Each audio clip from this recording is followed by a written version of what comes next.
and welcome to this week's edition of CTN Community Update. A state budget forecast released this week shows slower growth in the Minnesota economy compared to projections late last year. The new forecast released Thursday shows just over a $1 billion surplus for the coming biennium. That's about $492 million less than the projections back in November. State officials blame slower economic growth along with lower tax collections for the change. The forecast also doesn't account for inflation, which is expected to be around $1.1 billion in the two-year budget, which exceeds the surplus amount. Also this week, Governor Tim Walz released his bonding proposal, which totals $1.3 billion for public works and infrastructure projects across the state. That, as a legislative committee traveled to BLAINE late this week, as they eye a piece of that funding for road improvements in the area. CTN's Jennifer Anderson was at the hearing and joins us now with more. Steve, BLAINE City Hall became the site of a field hearing on Friday. It put lawmakers from the Transportation Finance Committee in the heart of the North Metro, where both politicians and public officials made a plea for funding. The House committee listened to testimony on 8 different bills that aim to pay for road safety improvements in the region. On the docket were funding requests for Highway 10 and 610, as well as Highway 65.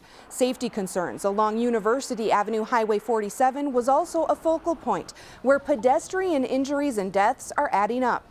MnDOT reported 9 deaths on University Avenue in just 18 months.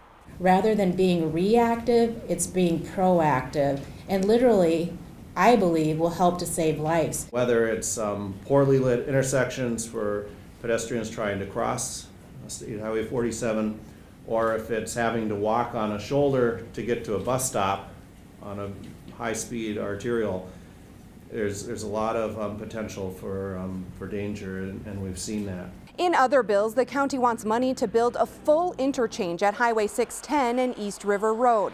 Another request includes more than $17 million for a third lane of traffic on Highway 10 between HANSON and Round Lake Boulevard. The field hearing was simply a chance for the committee to learn more about the bills. Some will be passed on for possible inclusion in the Transportation Safety Omnibus Bill. Others may be considered as part of the state's bonding bill. Steve? All right, Jennifer, thanks. Commuting through the heart of the city will be more challenging starting next week. On Monday, Hanson Boulevard will close in both directions at the railroad track so crews can begin construction of an overpass to separate vehicle and train traffic. And the roadway is not expected to reopen until the end of October. The official detour route follows Coon Rapids Boulevard, Crooked Lake Boulevard, and Northdale Boulevard. We'll have more on the project and all the work taking place next week on CTN Update. A member of the Anoka Hennepin Schools leadership team is leaving District 11 for a new job. Corey McIntyre has been named the new superintendent of Osseo area schools. McIntyre currently serves Anoka Hennepin as the associate superintendent for middle schools and student services. His experience helping lead the state's largest school district helped him beat out 2 other finalists for the position. Pending successful contract negotiations, McIntyre will begin his new job in July. Well, it's not the news many students wanted to hear, but their spring break is being shortened thanks to Mother Nature. District 11 students were scheduled to get 7 days off of school this month, but the school board has added back March 7th as a regular instruction day. The move this week follows the cancellation of school 6 times so far this winter due to the extreme cold and snow. Hundreds of people took a leap into the icy waters of Crooked Lake last weekend, all in support of Special Olympics Minnesota. For the 8th year, the Polar Plunge returned to Coon Rapids. CTN's Dan Carpenter has more on how this one event helps thousands of athletes. 3, 2, 1! It takes a bit of bravery, and for some, the warmth of a stylish costume to take the Polar Plunge. I'm a pineapple this year, as you can see. Others didn't feel the need to insulate. I think I'm the only one dressed up a little bit. It's hard to put into words what you feel after jumping into Crooked Lake in February. Obviously it's really cold, very cold. You think it's gonna be cold, and it's worse. It's very cold, but it's worth it, it's worth it. There's a reason for all of this.